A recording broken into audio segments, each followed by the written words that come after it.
question. Honestly, I don't know what the question was. All right, so the question was something like, what did you think of the Browns trading Joe Flacco? Oh, okay. Well, then, that's absolutely. Yeah, because what's shocking to him? I don't know. Right. Yeah, here we go. Okay. To be honest, it was shocking to me. Andrew Berry must be a lot smarter than me or us, because it doesn't make sense to me to trade a quarterback that you think enough of to make your opening day starter to a division opponent that's hurting in that area. But that's just my personal feelings. Let me help you out. Let me solve it for you. It's the Browns culture versus the Steelers culture. Yeah. They aren't trying to win. The Steelers always try to win. This season was never about but Jason, winning. He can't accept that because that's what I'm saying. That's the difference in the Steelers culture and the Browns culture. Yeah, that's why the Steelers are winners and the Browns are losers. Hey, listen, I don't care if they wasn't trying to win. Sometimes you ain't trying to do something, you think you got a game plan, but that game plan backfired. Not trying to win is not a strategy. They about to take an L on. This is how things unravel. Coaches and guys, this is not normal. Coaches in the league and general managers in the league. Don't do that. This is not. Especially Tomlin. Hey, when they told me, I said I wanted to be a GA one point in time, they said the first thing you got to know is coaches go by a code of conduct. You never call a coach out.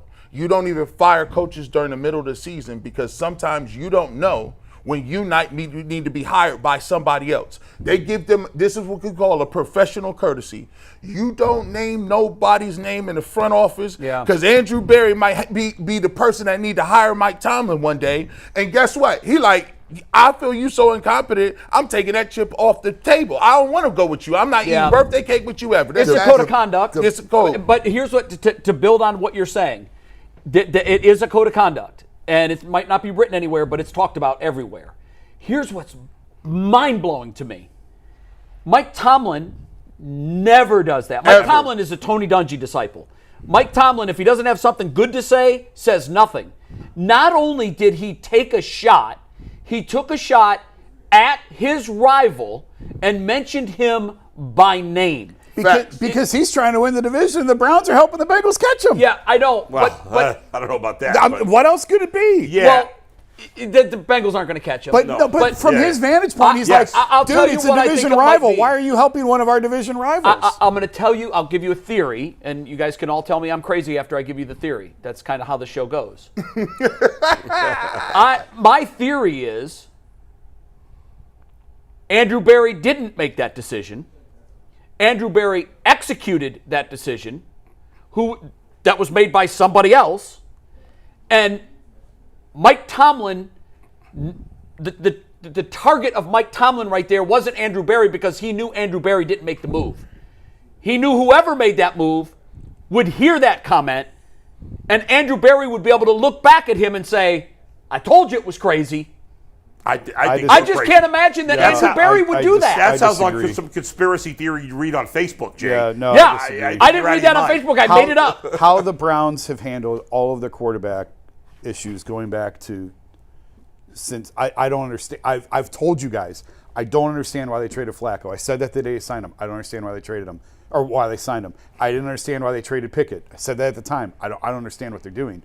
And then in the middle of a game week, they traded their opening day starting quarterback and their starting cornerback in the middle of the week. Yeah. Teams that are trying to win do not do that. They don't care about winning. I'm sorry I keep saying it. Are you we need to qualify something. Are you saying it's okay that they're doing it because they're not trying to win? I'm not trying to justify it. But you know it. what? It does come across as if you're carrying their water. No, but I'm not necessarily trying to do that. And I know you're not that kind of guy. Because you should be killing them for that. But I also understand their cap sheet is destroyed, and it's hard to win. All on their own. It's self-inflicted. But now that the mess is made, like, you can yell at them for setting the fire, but like the fire's out, and now you gotta sweep up the rubble. So I don't think the fire's out. On one hand, well, no, he's still here, and he should have been cutting out. But so on one hand, I totally get, like, their cap sheet is wrecked. And this nonsense that the cap is a myth is not true. Oh, 100%. I've always said it generally is, but in this case, no, I've always said because when you miss, if you get it right, you're okay. When you miss, it destroys you, and they are destroyed. So I'm not trying to excuse it. I'm pointing out, number one, that this is just the reality of it. And number two, I get why, because their cap sheet is wrecked, but it doesn't excuse some of the other stuff. I'm not trying to make excuses for them at all. I'm not. I've just been pointing out since June, guys, they're not trying. So if you're getting all upset and you're going to scream and holler and they should have done this and they should have done that and why aren't they doing this? They're just trying to get through the year. Once Deshaun blew his Achilles last year, it changed everything. All of a sudden, that experiment was over. It didn't work, and now you have to start sweeping it up. And it took all of last year, and it takes all of this year to clean up. And by the way, it's still not going to be done next year. But you can at least start to put it. We're not even close, Jay. Sometimes when you talk about when the building, the building is burnt down and there's ashes everywhere.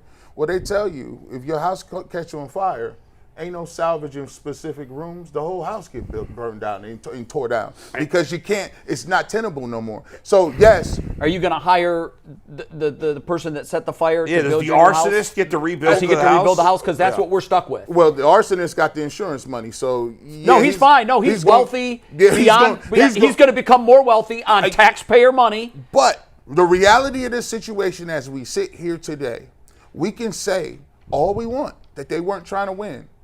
You would have to question someone's strategy. It has never really worked like that. When Hugh Jackson should have learned. Learn from your predecessors. When Hugh said, how you going? You gave me a contract extension. Sashi Brown told me we was going to tear it down to the studs. And guess what? You got fired after a year getting your extension. You should have known. It never has worked to take L's. The people that tell you you won't take L's and keep your job, it won't be politically correct. It's untenable. Is there a good franchise in the NFL right now, like a franchise that's having recent success, even if they're not great this year, but has been relatively good over the past decade, say, that has tanked? No. Recently that I can think of? Somebody said in the NFL. It's happened in baseball. To Jay's point, we're not talking. None of them made the worst trade in NFL history. None of them took a quarterback that is in the running for an MVP it's the worst this year. trade in NFL history. I'd say second, but go ahead. No, I think it's the worst. No, it's the worst. All right, I think it's the worst. Are you saying Herschel Walker was worse? The Herschel Walker was that one directly led to the Cowboys winning multiple Super Bowls. But that doesn't matter from Minnesota's perspective. Yeah, it doesn't matter because fair enough. Now you could say for Dallas it was the best trade. Okay, it didn't work. It wasn't the worst for Minnesota. Fair enough. And this might not be the best trade for the Texans. Right. But I have, and I've expanded my thinking on this. I've expanded it to all of sports that I know. I don't know about soccer. There may have been certainly a trade one that's of worse. the worst, even if it's not Of the sports that I know and love and have followed my whole life, I have never seen a trade do more damage. They took 3 first-round draft picks that should be on that field off the field. Right. They took 2 third-round draft picks that should be on that field off the field, and they took a 4th-round draft pick off the field. Can I give you one that's to make close, it Jay? worse? The player that made all this happen is now, by most people's accord, the front runner for the MVP. That's the guy that you decided you had to move on from. It's the worst trade ever. Ever. Well, you can't include Baker. There you go. Go ahead. No, yes, I can. No, you can't. Yes, I can. Well, you just told me. Here's why. He's not part of the trade, though. Here's why. I set it up properly. Baker was already gone. They had made the decision to move on from him. Right, that's true. So that's it. I mean, if they had said, look, God, the guy was injured. He was out there on a wing and a prayer, showing all kinds of moxie. By the way, he's had no history of injury either before that or after that. So that's what precipitated the trade. Their evaluation that this guy is, you can't win with him. Now he's got the best record in the NFC. He's the front runner for the MVP. And because you jettisoned him, you did that for one reason, because you had the chance to get Deshaun Watson. They got Deshaun Watson, who can't get on the field. When he's been on the field, he's been awful. And they lost 6 draft picks, 3 first-rounders over a 3-year span. Worst ever. Can McNuggets give you one? Yeah. Tell me just another sport, but the Clippers, when they traded for Paul George, ended up giving SGA, Jalen Williams, and about 10 other first-round picks, which not directly 10. led to. How many? Like no, I think it was 8 first-round picks. I think 10. No, it's not 8. It couldn't. I don't even think it was 8. Between the pick swaps and the picks, I think it ended up being 8. I have 2 in football. I'll give you really quickly. Not as bad. Broncos gave up Drew Lock, Noah Fant, Shelby Harris, and multiple picks. A 2022 first-round pick, which is 9 overall. 2022 second overall pick, which is number 40. A 2022 fifth-round pick, another first-round pick in 2023, and a second-round pick in 2023. So that is 2 first-round picks, 2 second-round picks, and a 5th-round pick. And by the way, they later on released Russell Wilson with the largest cap hit in doggone day. No, the Browns trade is much worse than that. Way worse. Way worse. But Russell Wilson was better than Deshaun, and they only give him 2 first-round picks. But it's close. And they had to take a cap hit. And we gave up 3 but the Browns are going to essentially doing the same thing. Listen, okay, but guess what? The Broncos have been in the playoffs really quickly. They bounced back. Okay, let me give you another one. Hey, Trey Lance. They gave up 3 first-round picks to Miami to move up and get Trey Lance. 3. Not 1, not 2, but 3. They drafted him. He never played. They jettisoned him out, and they were in the Super Bowl a couple years later. Browns is worse. They gave Deshaun 230 plus the Plus picks. 3. And both Denver and San Francisco overcame that because they got Bo Nix and they got Brock Well, Purdy. there you go. The Browns Here's still how have you it. can do it. The Browns still have it. The key point is, can you identify a quarterback after you swung And the and Browns missed? can't. And the Big Browns facts. can't.